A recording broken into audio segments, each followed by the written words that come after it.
जी, जिम्मेदार विपक्ष की तरह वो अपनी भूमिका निभा रहे हैं, लेकिन यदि यहाँ साइकिल यात्रा निकल रही है तो परेशानी आप लोगों को क्यों? क्या टेंशन हो रही है आप लोगों को कि युवाओं का मुद्दा दतिया में भी असर करेगा? देखिए ब्रजेश जी, व्यक्तिगत राजनीतिक भूख को लेकर आदरणीय जीतू पटवारी जी ने प्रदेश में जो महत्वपूर्ण चुनाव है उसको हाशिए पर डाल दिया। ये व्यक्तिगत राजनीतिक भूख है उनकी। वहां पर आपने देखा होगा कि नेता तो जरूर थे, लेकिन कुर्सियां खाली थी जब उनका नामांकन था, तो उस विषय में तो वे गंभीरता से सोचते नहीं है। मीनाक्षी नटराजन वाला फॉर्म था, उस विषय में गंभीरता से सोचते नहीं है। और इसके पूर्व में ये साइकिलों की यात्रा वो रहू में कर चुके हैं। उसके बाद 35,000 वोट से हारे थे। वह दिन सुबह 6 बजे वो साइकिल से निकलते थे, पूरी विधानसभा में झूठ प्रेषित करते थे और उसके बाद घर चले जाते थे। और उसके बाद 2 बार विधायक रहे और कोई उपलब्धि नहीं रही, सिर्फ साइकिल पर घूमने के तो अलावा। आपके लिए तो तो अच्छा जनता है ना, ने फोकस दतिया पे ना होकर इधर हो रहा है कांग्रेस का। नहीं, एक जिम्मेदार विपक्ष के तौर पर विपक्ष के महत्वपूर्ण पद पर तो फिर इस्तीफा दे देना चाहिए।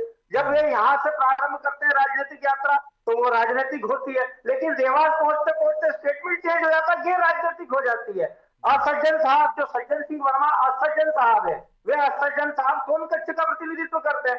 सोनकच्छ में आपने खुद ने कवर करा होगा, मात्र मंचों पर नेताओं की भीड़ थी, वहां पर कार्यकर्ता गैर मौजूद थे। और उसके बाद 100 लोगों की साइकिल यहां से निकलती है, लेवरी फाटा पहुंचते पहुंचते 35 हो जाती है, उसके पीछे कारों का काफिला हो जाता है। तो इसको राजनीतिक मंच बनाकर राजनीतिक शक्ति का परिचय देने के लिए आदरणीय जीतू पटवारी जी ये कृत्य कर रहे हैं। क्योंकि अभी दिग्विजय सिंह साहब ने कहा ना कि राजनीतिक होगी, उसके बाद में हरीश चौधरी जी वहां पहुंच गए, उसके बाद जवाब तक नहीं दे पाए। तो प्रारंभिक अवस्था में वो राजनीतिक होती है, बाद में गैर राजनीतिक होती है। तो लोगों का काफिला निकलता है और उसमें भी जो ऑडियो लीक हुआ है उसमें क्लियरली रवि गांगुली के लिए कहा है कि कई सारे हिमाचल के क्षेत्रों से वो 2-2 हजार रुपए में स्टूडेंट्स को बरगला कर लेकर आने का कहा है, उनसे दबाव बनाकर लेकर आने का कहा है। तो कौन सा स्टूडेंट है और कौन से राजनीतिक लोग हैं? मुझे लगता है कि ये तो आप लोग जब सब कवर करेंगे तो ठीक। प्रदर्शित हो जाएगा। और दूसरी तरफ सिर्फ अपनी राजनीतिक जमीन को बचाने के लिए वे पूर्व में कह चुके हैं ना कि पार्टी जाए तेल लेने, अब आज भी दतिया जाए तेल लेने,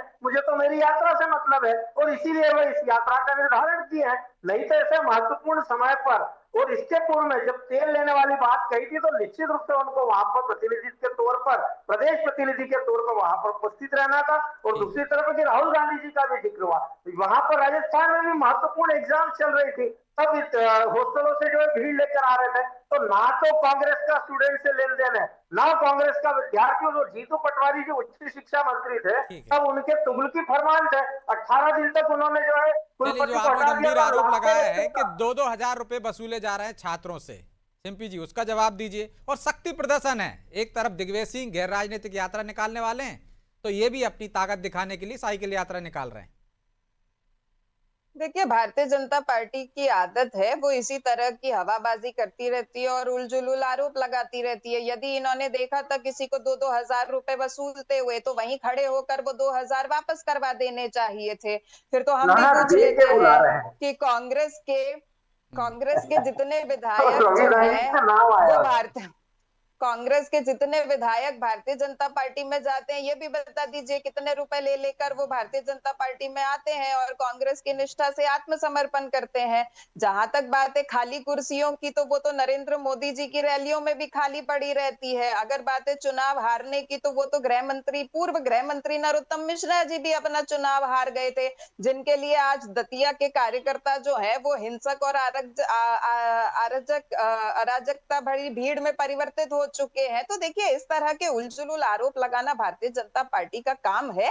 जहां तक कांग्रेस की बात है तो हम तो छात्रों के भविष्य के लिए मुद्दों को उठा रहे हैं, और अगर बीजेपी को इतनी चिंता है तो उन्हें तो स्वयं कांग्रेस के साथ मिलकर इस साइकिल यात्रा में शामिल होना चाहिए और ठीक है। शिक्षा प्रज्वल मंत्री जी जवाब धर्मेंद्र दें। प्रधान जी का ठीक है, इस्तीफा लेकिन इतना मांगना ही चाहिए। महत्वपूर्ण मुद्दा था वो, तो आप अब तक उसको जन आंदोलन क्यों नहीं बना पाए?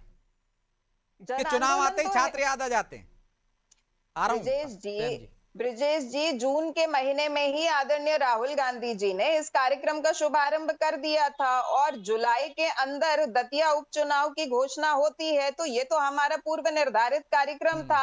अब भारतीय जनता पार्टी इसे दतिया उपचुनाव से जोड़कर परस रही है, तो वो तो उनका काम है, वो ठीक। हमारी ऑपोजिशन पार्टी है, वो तो वो करेगी ही। लेकिन हमें तो पता है ना कि हम मुद्दे उठा रहे हैं, हम ठीक। इसके माध्यम से जय कोई जी छोटा सा राजनीति जवाब नहीं दीजिए, कर फिर मैं रहे। मोदी जी के पास जाऊंगा। जी।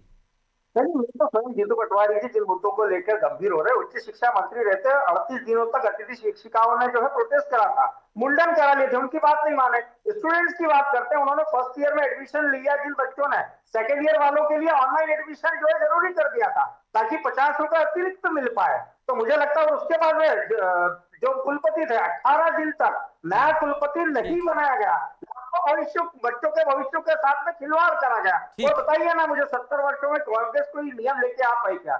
हम एंटी बिल लेके आए, 1 करोड़ रुपए जुर्माना है, 10 साल की सजा है और निश्चित रूप से उसको प्रकट बनाया है। ठीक है।